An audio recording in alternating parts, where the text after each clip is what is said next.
Hari ini kita akan berkisah dan mengkaji tentang nasihat Nabi dan keistimewaan yang disampaikan oleh beliau tatkala beliau sedang berkumpul dengan sahabat-sahabatnya. Kata Nabi di satu masa dikisahkan dalam hadis riwayat Al-Bukhari, diriwayatkan oleh sahabat Abu Hurairah radhiyallahu taala anhu. Kata Nabi, "Inna fil jannati baban yuqalu aryan yadkhuluhu as-sa'imun fa idza dakhaluhu ughliqa." Bahkan di riwayat lain yaqulu aina as-sa'imun aina as-sa'imun fa idza dakhaluhu ughliqa. Kata Nabi, sungguh di surga nanti akan ada satu pintu yang dikhususkan bagi orang-orang yang senang puasa saja, menikmati puasanya, nyaman dengan puasanya dan senang dengan puasanya. Pintu itu disebut dengan nama Ar-Rayyan. Ya, pintu itu disebut dengan nama Ar-Rayyan. Menariknya, pintu ini saat nanti dalam suasana hisab, bahkan jadi masih dalam dihisab, suasana menegangkan, dia sudah memanggil, menyahut-nyahut, minta pada Allah, aina shaimun, aina shaimun, aina shaimun. Mana orang yang biasa puasa, mana yang senang puasa saat di dunia, cepat masuk, cepat masuk, cepat masuk. Bahkan dalam suasana hisab pun dia sudah memanggil ahli puasa. Fa idza dakhaluhu, maka jika orang ahli puasa ini sudah masuk ke pintu surga Ar-Rayyan ini, ughliqa, maka seketika pintunya akan tertutup rapat. Jadi di bahasa Arab itu ada ghallaqa, ada aghlaqa, itu beda. Jadi kalau kalimatnya menggunakan ghallaqa, maka ditutupnya pelan-pelan, sehingga seakan-akan ada jeda. Ngelihat lagi kanan kiri, tutup lagi, tutup lagi, tutup lagi, tutup. Tapi pintu Ar-Rayyan ketika ditutup kalimatnya tidak menggunakan ghallaqa tapi aghlaqa. Kata Nabi, fa idza dakhaluhu ughliqat, kalau sudah masuk semua pintunya menutup dengan cepat. Sehingga orang yang tidak pernah menjadi ahli puasa tidak punya kesempatan walau sekedar ngintip. Maka ini anugerah yang pertama yang diberikan melalui lisan Nabi SAW pada orang-orang yang senang berpuasa. Kata para ulama, kalimat shaimun di sini terbagi dua bagian. Satu adalah orang yang menikmati puasa Ramadannya. Dia nikmati dengan ibadah.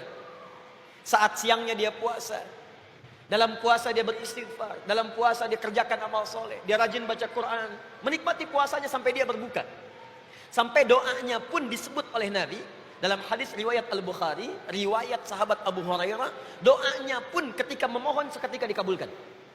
Thalathatun la turaddu da'watuhum, ada tiga golongan yang doanya mustahil ditolak oleh Allah. Satu, al-imamul adil, pemimpin yang adil. Yang kedua, as-shaima hatta yuftira, orang puasa sampai buka. Jadi saking benar puasanya dan menikmatinya, itu doanya setiap bermohon dikabulkan, mohon dikabulkan. Yang ketiga, da'watul mazlum, doa orang yang terzalimi. Jadi ini yang pertama, orang yang sangat menikmati puasa Ramadannya itu nanti akan masuk ke surga melalui pintu ini. Yang kedua, ada yang disebutkan oleh para ulama, orang ini saking nikmatnya puasa Ramadan sehingga dia merasakan gelisah kalau nggak puasa. Akhirnya setelah Ramadan dia terbiasa meningkatkan puasanya. Itulah yang dimaksud oleh pakar kalangan hadis, bahwa ada kelompok kedua yang masuk surga karena menikmati suasana puasanya. Bisa dipahami sampai di sini? Ada yang mau bertanya? Ikhwan, akhwan? Assalamualaikum Ustadz, nama saya Vera Rahmi.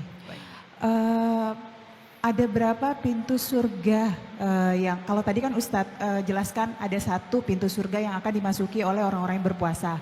Ada berapa pintu surga lagi Ustadz yang ada di surga yang kita bisa masuki, dan apakah ada orang yang bisa memasuki semua pintu surga tersebut? Masya Allah. Setidaknya dalam riwayat-riwayat yang sahih ada 8 pintu surga. 8 pintu surga yang dapat dimasuki. Yang 8 ini akan terkait dengan spesifikasi amalan hamba saat dia berada di dunia. Contoh, kata Nabi saat sedang berkumpul seperti ini, Nabi sampaikan ada orang-orang yang akan masuk surga dengan pintu puasa, disebut dengan Ar-Rayyan. Ada orang-orang yang ahli tahajud akan masuk pintu surga, disebut dengan babut tahajud, pintu tahajud. Ada orang-orang yang gemar bersedekah saat di dunianya, Maka orang ini saat masuk surga, masuk pintu dikenal dengan babu sedekah, pintu sedekah. Yang paling menarik, ketika Nabi sampaikan ada pintu arayaan, pintu tahajud, pintu sedekah, tiba-tiba satu orang mengacungkan tangannya.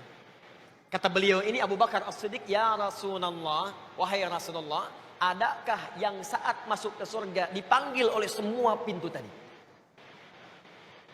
Jadi ada nggak orang yang saat hisab itu semua pintu bersautan, "Ya Rasulullah," ya? Ada nggak? "Hei, aina ahli tahajud, aina ahli sedekah, aina?" Wah, semua nanya. Kata Nabi, "Ada, dan saya bermohon kepada Allah engkau termasuk bagian dari orang itu." Tapi tidak cukup dengan amin ternyata. Begitu kalimat itu disampaikan, ternyata Abu Bakar berikhtiar untuk meraihnya. Jadi ini menunjukkan kata para ahli hadis, tidak cukup doa itu bersanding sekedar dengan harapan, tapi harus disandingkan dengan ikhtiar. Maka sejak saat itu Abu Bakar As-Siddiq membuat program surgawi dalam kehidupan aktivitas hariannya. Sehingga satu saat, Allahu Akbar, Nabi pernah mengumpulkan kalangan para sahabat dan bertanya. Kata Nabi, siapa hari ini yang sholat berjamaah? Semua angkat tangan. Siapa hari ini yang berinfak sedekah? Sebagian turun tangan, Abu Bakar dengan beberapa sahabat angkat tangan. Siapa yang hari ini bisa menyolatkan orang yang wafat? Semua turun tangan, Abu Bakar angkat tangan. Siapa yang diantara kalian hari ini mengantarkan orang ke alam kuburnya? Abu Bakar angkat tangan, yang lain diam. Siapa yang hari ini menengok orang sakit? Semua diam, Abu Bakar angkat tangan. Semua kalimat yang ditanyakan Nabi, Abu Bakar mengangkat tangannya. Maka jika Anda ingin mendapatkan bagian dari itu, bikinlah program dari sekarang. Keluarkan penghuni surga itu, keluarkan karakteristiknya, ikuti itu. Mudah-mudahan saat mengerjakannya, tidak harus kita maksimal, semampu kita, itu yang kita kerjakan. Mungkin saat kita kerjakan, kita wafat, disitulah Allah berikan anugerah yang terbaik. Marhaban ya Ramadan, Marhaban ya Ramadan. Ada yang lain? Bismillahirrahmanirrahim. Assalamualaikum warahmatullahi wabarakatuh, Ustadz. Assalamualaikum. Ustadz, Al-Quran adalah pintu ilmu yang ketika kita pelajari insya Allah bisa membuka kesempatan kami untuk masuk surga. Amin. Lalu Ustadz, bagaimana seharusnya adab kami terhadap Al-Quran? Lalu apa hak Al-Quran dan apa yang akan terjadi jika kita tidak mengamalkan hak tersebut? Baik. Teman-teman sekalian, saya ingin buka dengan satu berita gembira. Tadi saya sebutkan ada orang yang dipanggil-panggil oleh semua pintu surga kan? Dengan amalan tadi. Nah, ada yang lebih hebat lagi. Hanya satu golongan saja, tidak ada yang lain. Orang ini bukan sekedar dipanggil, tapi saat masuk surga dari semua pintunya, ada yang ditontonkan oleh Allah di seluruh penghuni langit dan bumi. Semua menyaksikan. Ada anak yang bisa menggandeng tangan kanannya bapaknya, kirinya ibunya, di sampingnya istrinya atau suaminya, di belakangnya anak cucu keturunannya. Semua keluarga besar digandeng ke surga. Siapa orang ini? Rahasianya ada di Quran surah ke-13 ayat 23 sampai 24. Jawabannya ada di Quran surah 35 ayat 32 sampai 33. Paling kiri sebelah atas. Perhatikan kalimatnya. Jannatu adnin yadkhulunaha wa man salaha min abaihim wa azwajihim wa dzurriyyatihim wal malaikatu yadkhuluna alaihim min kulli babin salamun alaikum bima sabartum fa ni'ma uqbad dar. Kata Allah, ada orang-orang yang akan masuk surga melalui surga Aden. Dia gandeng bapaknya yang soleh beriman. Dia gandeng ibunya yang soleh. Orang lain sibuk dengan dunia, orang tua ini berinvestasi dengan akhirat. Dia gandeng suaminya, gandeng istrinya, semua keluarga di belakang. Hebatnya, ketika masuk semua pintu surga, malaikat menyambutnya di setiap pintu surga. Kata malaikat, salamun alaikum bima sabartum. Selamat ya kamu masuk ke sini, anak, karena sabar saat di dunia. Sabar saat lelah, sabar saat dicaci, sabar saat malas. Selamat Anda bisa masuk sini. Siapa orang-orang ini? Quran surah 35 ayat 32 sampai 33. Thumma awrasnal kitaba alladzina istafaina min ibadina. Kami wariskan Al-Quran kepada hamba-hamba pilihan kami. Ketika mereka dipilih oleh Allah dan mengamalkan Qurannya, maka jawabannya di ayat ke-33. Jannatu, dengan kalimat yang sama. Jannatu adnin yadkhulunaha. Ahli Quran ini akan masuk ke surga Aden. Bedanya dengan ayat yang ini, diberikan tambahan bonus di sini. Yuhallawna fiha min asawir. Orang-orang ini saat akan masuknya diberikan perhiasan dulu. Jadi kepalanya diberikan mahkota, diberikan jubah, dibedakan dengan yang bukan ahli Al-Quran.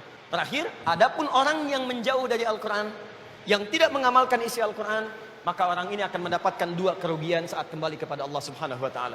Kerugian pertama, dia berpeluang tidak akan pernah mendapatkan syafaat dari Al-Quran. Anda senang baca Al-Baqarah saja dengan Ali Imran, itu kata Nabi di hari kiamat saat hisab, 2 surat itu akan menjadi pelindung kita dari kesulitan kiamat.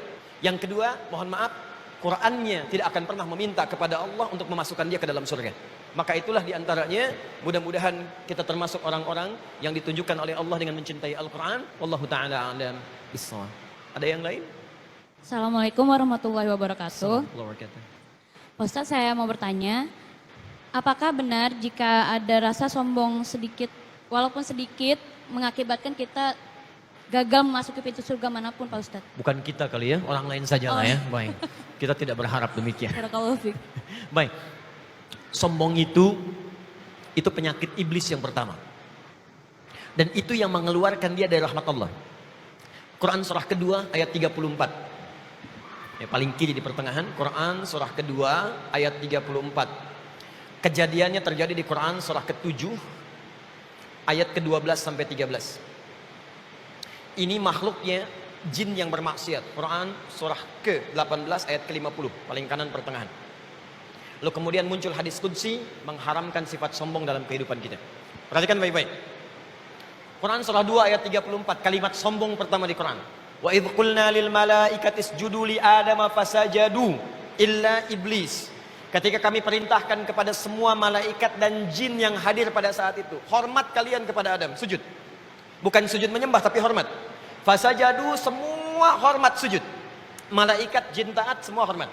Illa iblis, kecuali iblis.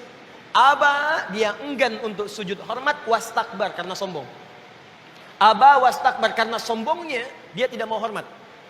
Dari mana taunya sombong? Dijelaskan di Quran surah ke-7 ayat 12 sampai 13.